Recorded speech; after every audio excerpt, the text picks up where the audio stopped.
Nascido em Santana do Livramento, na fronteira do Brasil com o Uruguai, o cantor Nelson Gonçalves tinha uma frase que ele usava com frequência: "O Brasil é um país sem memória." Alguém se lembra de Francisco Alves? "Quando morrer eu quero ser cremado para que não façam xixi em minha tumba." E não seria exagero dizer, a sentença possui algo de profético.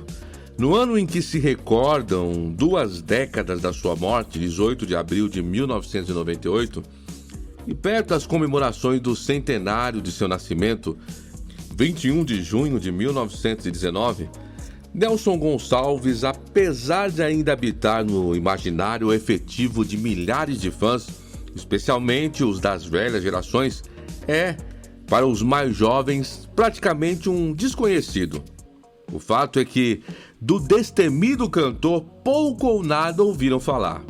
As palavras proferidas por sua voz de médio tenor sobre ser cremado, quase um epitáfio, também carregam uma sinistra metáfora que remete à catástrofe que, em setembro, fez o Museu Nacional, no Rio de Janeiro, sangrar em chamas diante os esfumaçados olhos da nação. Ou seja, além de volátil, a memória nacional é extremamente inflamável. É tal a desmemória que os 20 anos da morte de Nelson Gonçalves, também conhecido por Rei do Rádio e Metralha, salva uma ou outra exceção, passaram praticamente batidos. Em relação ao seu centenário, a Sony BGM, a qual na década de 1980 incorporou o casting da antiga RCA Victor, que hoje detém o grandioso relicário de fotogramas deixados pelo cantor, ironicamente não possui nenhum relançamento de discos do cantor em vista. Para o escritor Paulo César Araújo, autor da controvérsia biografia O Impávido Coração do Metralha, que tinha como promessa contar até 2001, beijava a lona. Com um fulminante ataque cardíaco, a morte desferia seu golpe baixo contra o maior cantor do Brasil. Morreu, porém vendendo aos montes.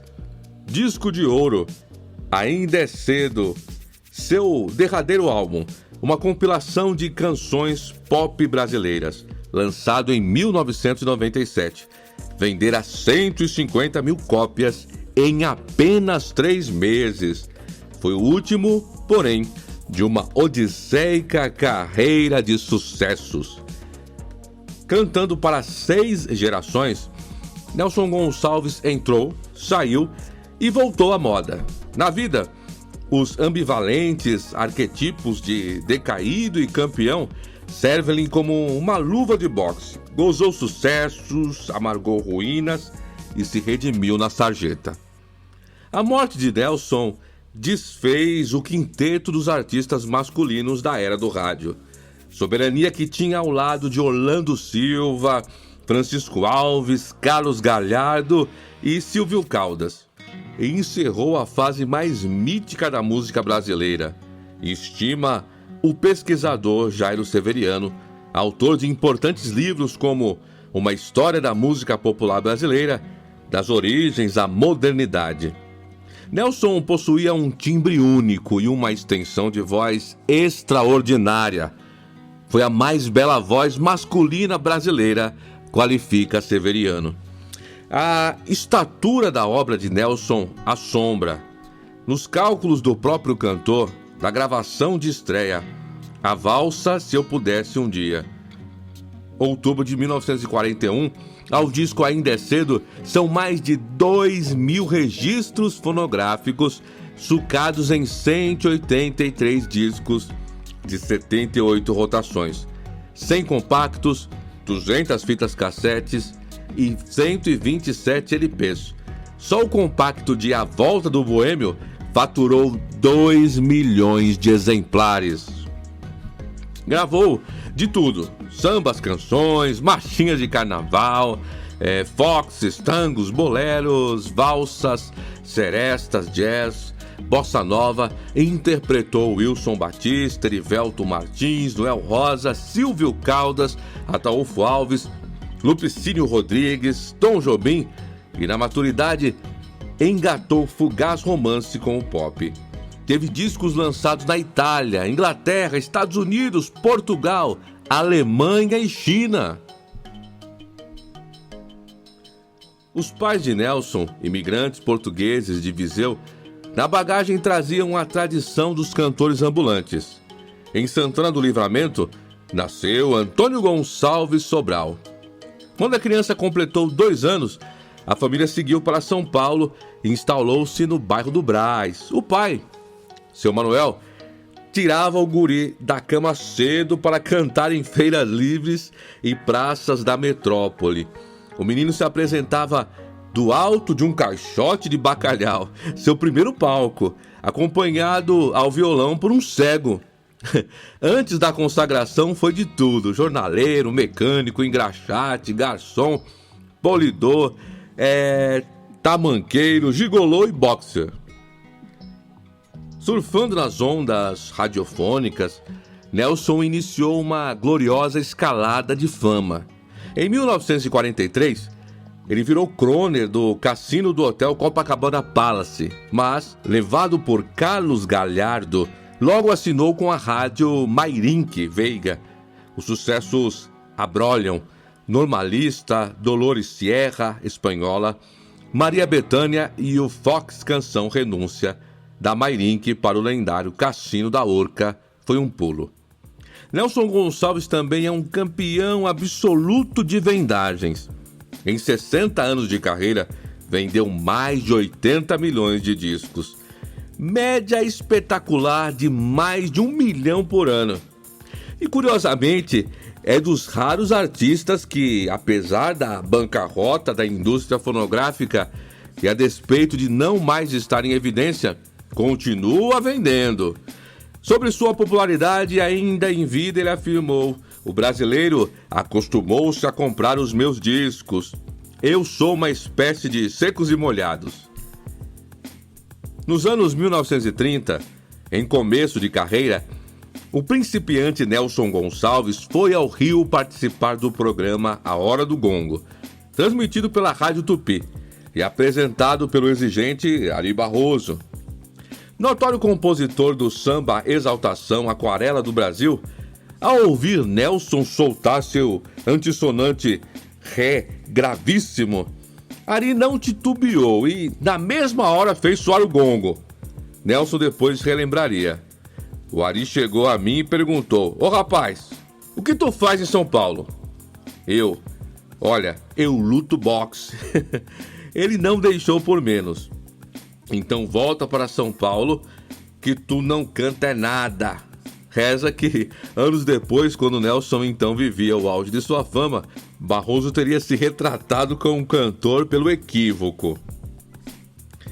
Nelson Gonçalves é um dos artistas da RCA que, junto a Elvis Presley, mais venderam discos. Sobre eles, uma curiosidade: apenas Nelson, o rei do rádio, e Presley, o rei do rock, foram agraciados com o prêmio Nipper, distinção concedida pela gravadora aos artistas com mais tempo de casa.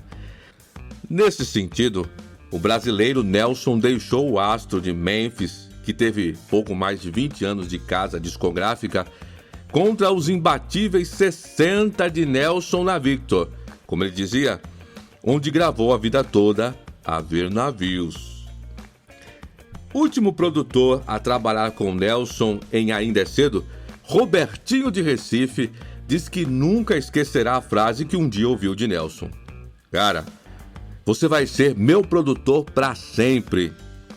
Esse pra sempre, conta Robertinho, ficou ecoando em sua mente durante muito tempo após o falecimento do Metralha. Contratado pela Sony, Robertinho fora para descobrir algo de novo que Nelson pudesse vir a gravar, uma vez que o experiente artista já havia atacado em todas as frentes musicais possíveis. E a escolha acabou se dando pelo pop, modalidade que o intérprete ainda não tinha explorado. Robertinho revela que, no início, encontrou resistência do cantor e que, para convencê-lo a gravar o repertório jovem, composições como Bem Que Se Quis, Marisa Monte, e Faz Parte do Meu Show Cazuza, teve de lhe passar a perna. Ao invés de mostrar a ele as versões originais das canções, toquei as aboleiradas ao violão. Meu Erro, do Herbert Viana, por exemplo, disse-lhe que era de um cara chamado Alberto Viana. Ele adorou e ainda perguntou: mas como eu não conheci esse compositor, Alberto Viana? Ri Robertinho saudoso. Outra das façanhas de Nelson Gonçalves foi ter sido responsável por atrasar a chegada fonográfica do rock ao Brasil. Em 1957, Calbi Peixoto, após estrelar a produção norte-americana John Bory, regressava ao Brasil, entrando para a história como um dos primeiros artistas brasileiros a gravar um rock em português. Rock and Roll em Copacabana. O primeiro foi gravado pela cantora Nora Ney, que em 1955 gravara A Ronda das Horas, uma versão para Rock and Roll the Clock, de Bill Haley. Naquele ano de 1957, petardos como Great Balls of Fire, de Jerry Lee Lewis e Peg Sub, Buddy Holly, também semeavam suas violentas e inovadoras tendências na música popular planetária. O rock considerava-se no mercado fonográfico mundial no ritmo enlouquecido da juventude. No Brasil, porém, ainda teve de esperar um pouco mais. O frisson causado pelo compacto de A Volta do Boêmio, samba-canção sobre o regresso do desiludido homem que suplica por uma nova inscrição na boemia, retardou no país, em alguns meses, a invasão das guitarras pelas ondas radiofônicas. O sucesso de Nelson roubou a cena, ou melhor, quebrou a banca.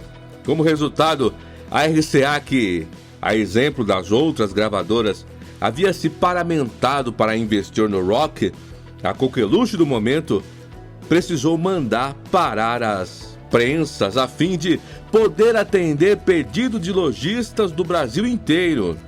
E, engrossando ainda mais o caldo, Nelson engata na sequência dois de seus maiores êxitos: a balada romântica Pensando em Ti, de Erivelton Martins, e o LP, O Tango na Voz, de Nelson Gonçalves, responsável por popularizar o ritmo platino no país, que contém sucessos da envergadura de Carlos Gardel, Hoje Quem Paga Sou Eu e Vermelho 27.